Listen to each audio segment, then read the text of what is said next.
नमस्कार, मैं गजेंद्र बिक्का और थे देख रहे हो सच से आगे। 2023 का साल जाने वाला है। वैसे तो 2023 का जो साल है वो सनातन परंपरा के अनुसार इसका कॉन्सेप्ट ही गलत है, लेकिन फिर भी जब ये मान्यता चल ही पड़ी है तो हम बात करते हैं पिछले एक साल में हुई महत्वपूर्ण घटनाओं की, जिन्होंने पूरे देश को हिला डाला या झकझोर दिया था। 2023 के काले अध्याय के रूप में सबसे पहले हम बात करें राजस्थान राज्य की, जहां पर पेपर लीक का मामला पिछले एक साल में काफी सुर्खियों में रहा।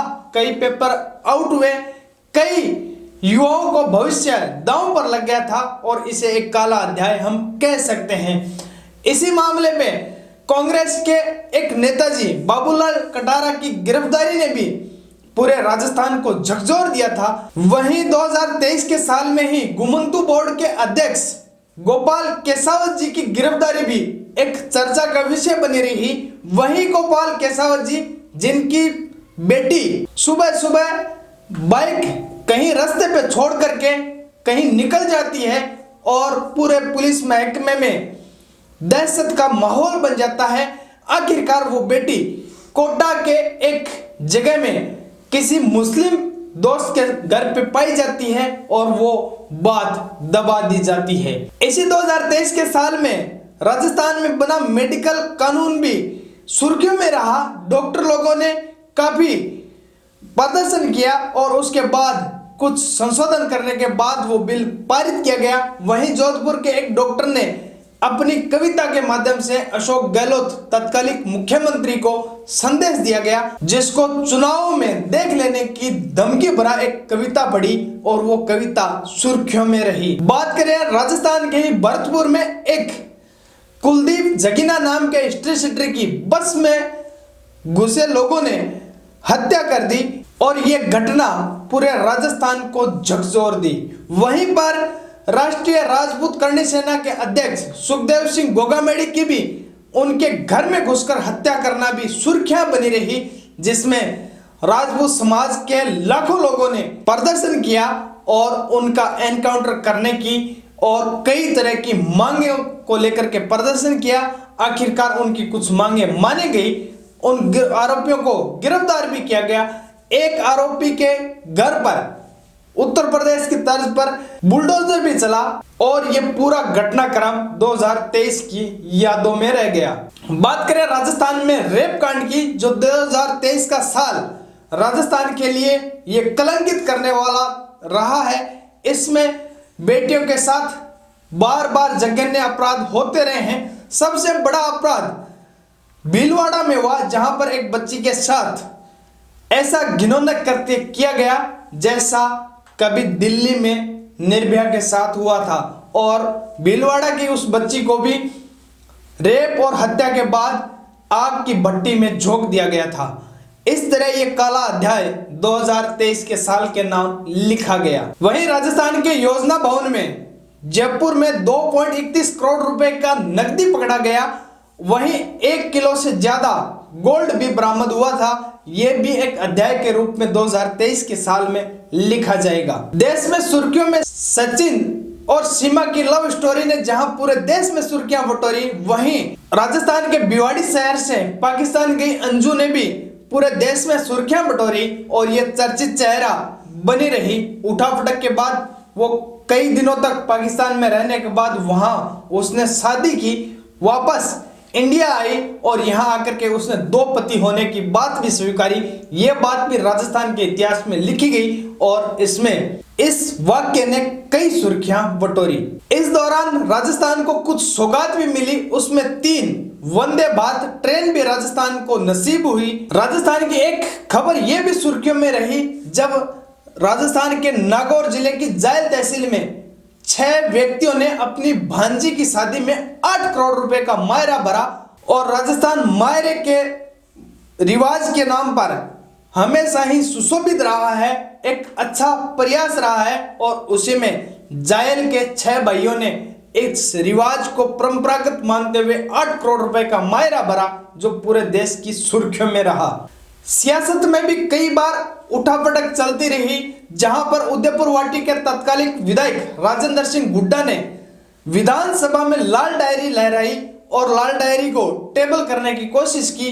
वहां विधानसभा में राजेंद्र सिंह हुड्डा के साथ पिटाई हुई और उसके बाद उन्होंने लाल डायरी का मुद्दा छाया रहा, देश की सुर्खियों में छाया रहा। उन्होंने 2-3 कुछ पन्ने भी जारी किए। लाल डायरी की बात नरेंद्र मोदी ने भी की और वहीं अमित शाह जी ने भी कई बार लाल डायरी का मुद्दा उठाया। सीकर की एक प्रधानमंत्री जी की सभा में तत्कालीन नेता प्रतिपक्ष राजेंद्र सिंह राठौड़ ने लाल डायरी का मुद्दा उठाते हुए तीखे पलटवार किए और यह राजस्थान की सियासत में कई दिनों तक छाई रही। ऐसा माना जा रहा है कि लाल डायरी का राजस्थान की अशोक गहलोत सरकार पर काफी प्रभाव पड़ा। तो ये 2023 की मुख्य ट्रेंडिंग खबरों में भी सुर्खियां रही है। 2023 के आखिरी महीने में ही राजस्थान को नया मुख्यमंत्री मिला। जिन जिन लोगों को मुख्यमंत्री बनने की ख्वाहिश थी और लोगों को यह उम्मीद थी कि इन लोगों को मुख्यमंत्री बनाया जा सकता है, उन सब को दूर कर दिया गया और एक ऐसा व्यक्तित्व को मुख्यमंत्री बना दिया गया जिसको राजस्थान में शायद एक तहसील के अलावा कोई व्यक्ति नहीं जानता था। ऐसे व्यक्ति भजनलाल जी शर्मा को मुख्यमंत्री बना दिया गया और ये एक चर्चा का विषय रहा। बात करें तो देश की सबसे चर्चित खबरों की और युवाओं के लिए सबसे चर्चित खबरें, क्योंकि युवाओं को ऐसी खबरें ही पसंद आती हैं, वो खबर रही सीमा हैदर वर्सेस सचिन की, जहां पर काफी बवाल हुआ। कुछ लोगों ने पाकिस्तान की जासूस कहा तो किसी ने इसे प्रेम स्टोरी बताया। तो कुल मिलाकर के सीमा है वो नेपाल के रास्ते होते हुए भारत आई और भारत में अभी भी वो सचिन नाम के एक प्रेमी के साथ रह रही है। वो जासूस है या फिर प्रेमिका, ये तो अभी तक जांच का विषय है। 6 से 8 महीने बीतने के बाद भी अभी तक जांच पूरी नहीं हो पाई है, लेकिन ये एक गंभीर मुद्दा भी है, साथ में चर्चा का विषय भी रहा। बात करें 2023 में आई कई तरह की आपदाओं की। जोशीमठ आपदा में 600 परिवारों पर संकट आया, जिनमें से कई लोगों को अपना घर छोड़कर भी जाना पड़ा। इंदौर में एक बावड़ी धंस जाने से 36 लोग मारे गए थे। देश के इतिहास में सबसे बड़ा ट्रेन हादसा भी 2023 के साल में हुआ, जब 2 जून 2023 को उड़ीसा के बालासोर रेलवे स्टेशन पर एक खड़ी ट्रेन में 2 ट्रेनें टकरा गई और जिसमें 296 लोग मारे गए। यह देश के इतिहास का सबसे बड़ा रेल हादसा है। इस हादसे के होने का कारण भी एक सिग्नल में तकनीकी खराबी की वजह से बताया गया। कुछ लोगों की लापरवाही तो रही होगी जिसकी वजह से 296 लोग मारे गए। कुछ लोगों की बॉडी को पहचान नहीं पाए, कुछ लोग लापता भी हुए। ऐसे मामलों में कुछ न कुछ कम बताए जाते हैं, लेकिन सरकारी आंकड़ों की बात करें तो 296 लोगों की मौत हुई। अगर वहां के प्रत्यक्षदर्शियों की माने तो यह संख्या काफी ज्यादा थी, लेकिन सरकारी आंकड़े ही हमें मानने चाहिए, मानना मजबूरी भी है। लेकिन कुछ भी हो, बहरहाल देश का सबसे बड़ा रेल हादसा इस 2023 की साल में हुआ है। बात करें महाराष्ट्र के नांदेड़ में एक अस्पताल में 24 घंटे में 16 से ज्यादा बच्चों की मौत सिर्फ इसलिए हो गई थी कि वहां पर दवाओं की आपूर्ति बराबर नहीं थी। यह भी 2023 के साल के अध्याय में लिखा गया है। 4 अक्टूबर को देश के एक छोटे से राज्य सिक्किम में बादल फट गया था और एक बांध टूट गया, जिस वजह से एक पूरा का पूरा गांव बह गया था, जिसमें 75 लोग मारे गए थे, 105 लोग लापता हो गए थे। वहीं बचाव कार्य दल के सदस्यों में से 22 जवान भी लापता हो गए थे, जिनका अभी तक पता नहीं चला। 22 जवान वो जवान लापता हो गए थे जो रेस्क्यू टीम का हिस्सा थे। कुल मिलाकर के ये आपदा भी 2023 के साल के नाम लिखी गई। उत्तराखंड में भी एक ऐसा हादसा घटा जब सिलक्यारा टनल धंस गई और इसमें 41 मजदूर धंस गए थे।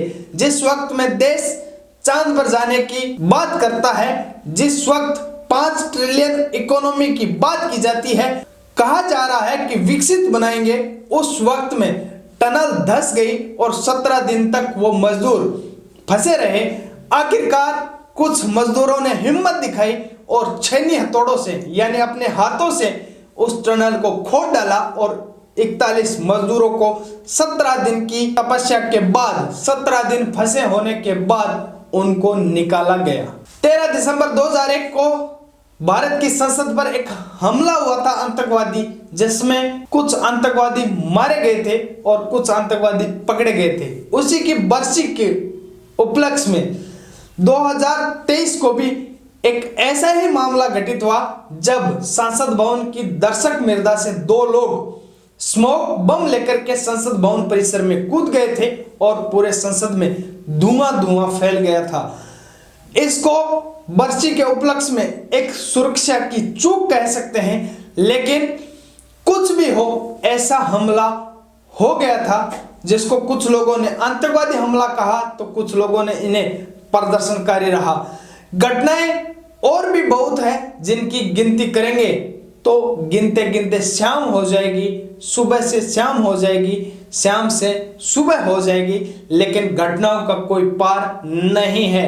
2023 की ये कुछ घटनाएं जो हमने बताई है, जिनसे सबक लेकर के हमें 2024 में ऐसी घटनाएं ना घटित हो, हम ऐसी ईश्वर से प्रार्थना करते हैं और आप लोगों से ये उम्मीद करते हैं कि इस 2023 की जो काली यादें हैं उनको भूल जाएं और 2024 में जो अच्छी रातें आएंगी, अच्छे दिन आए, उनके लिए प्रयासरत होना चाहिए और हर व्यक्ति को यह प्रयास करना चाहिए सुखमय जीवन हो और संबल प्रदान करने वाला जीवन हो। इस 2023 में इसके अलावा आप भी कुछ ऐसी बात जो यादगार रही हो आपके लिए हमें कमेंट करके जरूर बताएं। वीडियो करते अंत। जय हिंद, वंदे मातरम।